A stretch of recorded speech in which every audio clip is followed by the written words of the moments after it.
Bonjour, je suis Anne-Marie Barreiro. Je voudrais vous parler aujourd'hui des petites phrases assassines qui viennent abîmer l'intégrité d'une personne et son estime de lui et sa confiance. Nos adolescents ont besoin de bâtir l'estime d'eux-mêmes, cette estime qui sera le socle donc de la confiance en eux.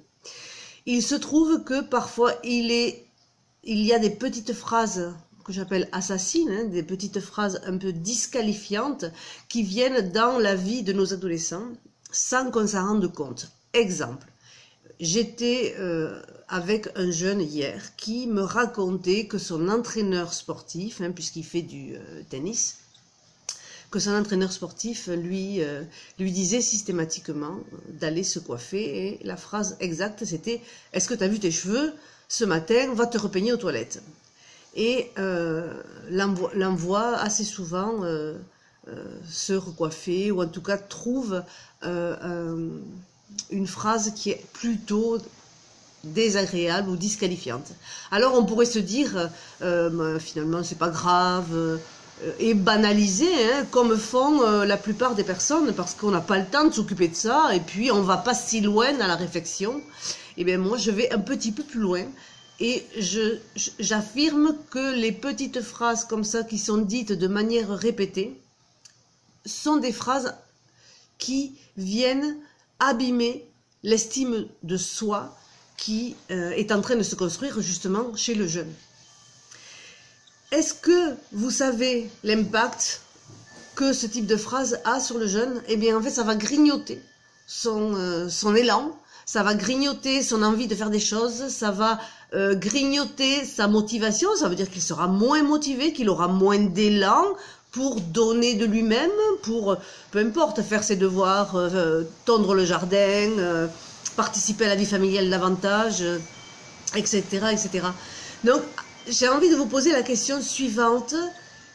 Si votre ado est taciturne depuis quelque temps, s'il ne parle pas, s'il vous semble renfermé ou renfrogné, peut-être c'est parce que il entend des petites phrases qui le disqualifient et qui finalement font tomber l'estime de lui-même et le mettent mal à l'aise. Alors, mettez-vous cette semaine à l'écoute de ce qu'il vous dit. Peut-être vous a-t-il dit de manière banale un événement qui s'est passé ou une petite chose qui s'est passée ou ce qu'il a entendu, et c'est ça, ça doit vous mettre la puce à l'oreille, parce que c'est probablement une petite phrase qu'il a entendue ou qu'on lui a dit, ou peut-être une petite phrase que vous vous dites sans vous en apercevoir et qui vient alimenter comment dirais-je, la mauvaise estime de soi. Alors, faites cet exercice de repérage cette semaine et regardez de quelle façon vous vous adressez à votre adolescent. Parce que vous vous en apercevez peut-être pas, je le sais, je l'ai fait moi-même, donc vous vous en apercevez peut-être pas, mais de temps en temps, nous les adultes, nous avons des manières de parler et des manières de fonctionner qui sont maladroites, mais on ne s'en rend pas compte. Et quelqu'un me disait récemment, je ne vais pas aussi loin à la réflexion. Et bien justement, si nous voulons aider nos jeunes à s'épanouir, à ce qu'ils aient de l'élan, à ce qu'ils aient de la motivation, à ce qu'ils aient envie de prendre leur vie en main, nous devons faire attention à ces petites phrases qui sont dites au quotidien.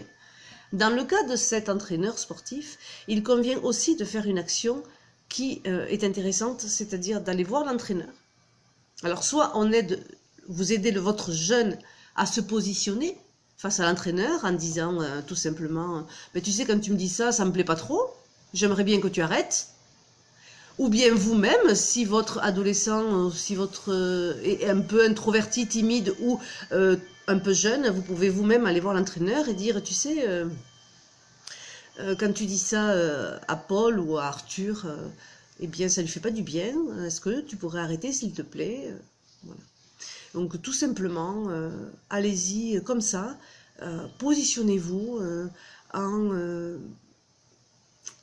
ayant cette attitude, vous allez participer à votre respect de vous-même, c'est-à-dire que vous allez respecter que votre enfant n'a pas à se recevoir des disqualifications de la part des autres, parce que vous avez maintenant compris que ça vient abîmer son estime de lui-même.